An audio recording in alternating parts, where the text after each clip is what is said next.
حضرت عثمان غنی رضی اللہ تعالی عنہ کا نام اور نسب مبارک۔ آپ کا نام عثمان ہے، والد کا نام عفان ہے، لقب ذوالنورین ہے۔ 5ویں پشت میں نبی کریم صلی اللہ علیہ وآلہ وسلم سے جا کر نسب ملتا ہے۔ آپ نبی مکرم صلی اللہ علیہ وآلہ وسلم کے قریبی رشتہ دار تھے۔ قبول اسلام سے پہلے جاہلیت میں کبھی شراب کو ہاتھ نہیں لگایا، نہ کبھی زنا کیا اور نہ کبھی بت کے سامنے سجدہ کیا۔ حیا کا غلبہ تھا کہ غسل کے لیے کپڑے اتارتے تو کمرہ بند کر کے غسل خانے میں بیٹھ کر غسل فرماتے، کھڑے ہونے کی جرات نہیں کر سکتے تھے۔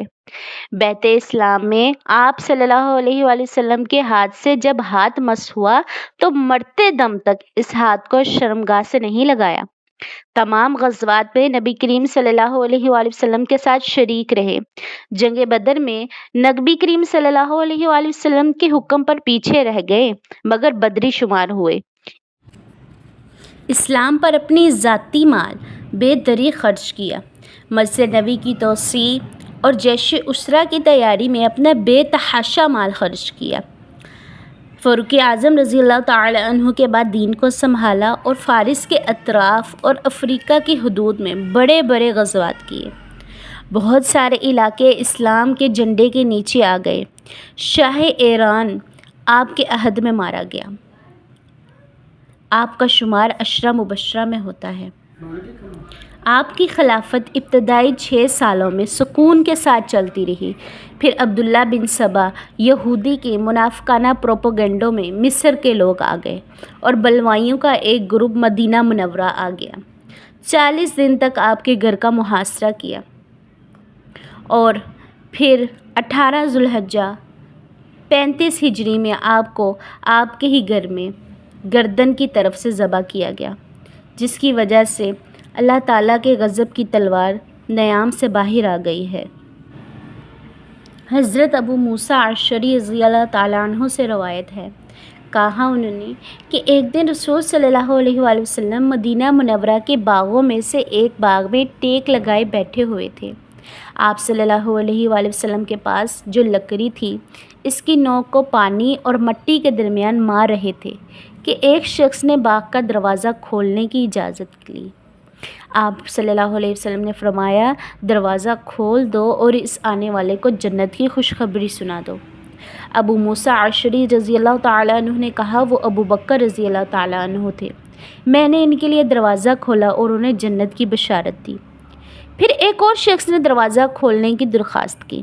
پھر آپ صلی اللہ علیہ وسلم نے فرمایا، دروازہ کھول دو اور اسے بھی جنت کی خوشخبری سنا دو۔ میں گیا تو وہ حضرت عمر رضی اللہ تعالیٰ عنہ تھے۔ میں نے ان کے لیے دروازہ کھولا اور انہیں جنت کی بشارت دی۔ اس کے بعد ایک اور شخص نے دروازہ کھولنے کی اجازت کی، کہا تو آپ صلی اللہ علیہ وآلہ وسلم سیدھے ہو کر بیٹھ گئے۔ پھر فرمایا، دروازہ کھولو اور فتنے پر جو ہوگا انہیں جنت کی خوشخبری دے دو۔ کہا میں گیا تو عثمان بن عفان رضی اللہ تعالیٰ عنہ تھے۔ کہا میں نے دروازہ کھولا اور انہیں جنت کی خوشخبری دی اور آپ صلی اللہ علیہ وسلم نے جو کچھ فرمایا تھا انہیں بتا دیا۔ انہوں نے کہا، اے اللہ، صبر عطا فرمانا اور اللہ ہی کی ہے جس سے مدد طلب کی جاتی ہے۔ اس میں واقعہ آپ کی شہادت اور آپ کے خلافت کے درمیان آنے والے فتنوں کی طرف اشارہ تھا۔ حضرت عثمان رضی اللہ تعالیٰ عنہ نے جب سنا کہ مصیبت آئے گی تو آپ نے فرمایا، اے اللہ، صبر کی توفیق دے دے۔ یہ واقعہ کی طرف اشارہ ہے۔ چنانچہ لکھا جاتا ہے کہ حضرت عثمان رضی اللہ تعالیٰ عنہ کی خلافت کے پہلے 6 سال حسن و خوبی کے ساتھ گزر گئے۔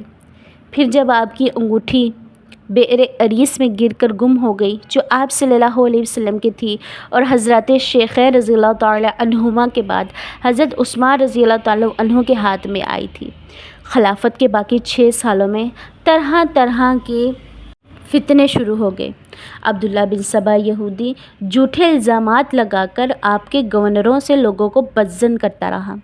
مکہ و مدینہ میں اس کا پروپیگنڈا ناکام ہوا تو یہ شام چلا گیا، پھر کوفہ گیا، مگر کسی جگہ اس کو خاطر خواہ کامیابی نہیں ملی۔ پھر یہ خبیث مصر چلا گیا تو وہاں پر اس کا پروپیگنڈا کامیاب ہو گیا۔ اس نے ایک لڑاکو دستہ تیار کیا اور مدینہ روانہ کیا۔ بلوائیوں کے اس گروہ میں محمد بن ابی بکر بھی تھے۔ پہلے مذاکرات ہوئے، کامیاب بھی ہو گئے۔ مصر کا گورنر عبداللہ بن ابی سرح ہٹایا گیا اور گورنری کا پروانہ محمد بن ابی بکر کے ہاتھ دیا گیا۔ ان کے پہنچنے پر ان کو مصر کا گورنر مقرر کیا جائے۔ ادھر مروان بن حکم ایک سازشی آدمی تھا۔ اس نے حضرت عثمان رضی اللہ تعالیٰ عنہ کی گھوڑے پر ان کے غلام کو سوار کر کے مصر روانہ کیا۔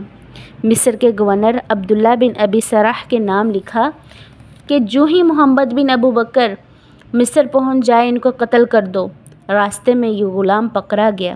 تفتیش پر اس کے ہاتھ ایک خط نکلا جس پر حضرت عثمان رضی اللہ تعالیٰ عنہ کی انگوٹھی کی مہر تھی۔ محمد بن ابو بکر نے جب اپنے ساتھیوں سے کہا کہ اب واپس جاؤ، اس بات کی تحقیق کریں گے، چنانچہ یہ بلوائی مدینہ واپس آ گئے اور حضرت عثمان رضی اللہ تعالیٰ عنہ سے کہا کہ یہ گھوڑا کس کا ہے؟ فرمایا میرا ہے۔ یہ غلام کس کا ہے؟ فرمایا یہ میرا ہے۔ یہ مہر کس کی ہے؟ فرمایا میری انگوٹھی کی ہے۔ یہ خط کس کا ہے؟ فرمایا خدا کی قسم مجھے معلوم نہیں کہ یہ خط کس کا ہے۔ جب مدینہ کے لوگوں میں خط کے نمونے حاصل کر لیے تو معلوم ہوا کہ یہ خط مروان بن حکم نے لکھا تھا۔ بلوائیوں نے کہا کہ مروان کو ہمارے حوالے کر دو۔ حضرت عثمان رضی اللہ تعالیٰ عنہ نرم مزاج تھے۔ فرمایا میں ایسا نہیں کر سکتا۔ اس پر بلوائیوں نے آپ کے گھر کا محاصرہ کیا۔ 40 دن تک دانا پانی بند کیا اور محاصرہ جاری رکھا۔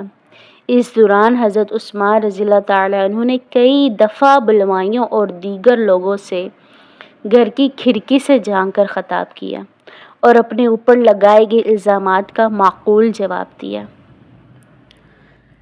تاہم بلوائیوں نے اور باغیوں نے آپ کو محصور رکھا اور 40 دن کے محاصرے کے بعد محمد بن ابو بکر اور دیگر بلوائی گھر کی عقبی دیوار میں نقب لگا کر اندر داخل ہو گئے اور آپ کو شہید کر دیا گیا۔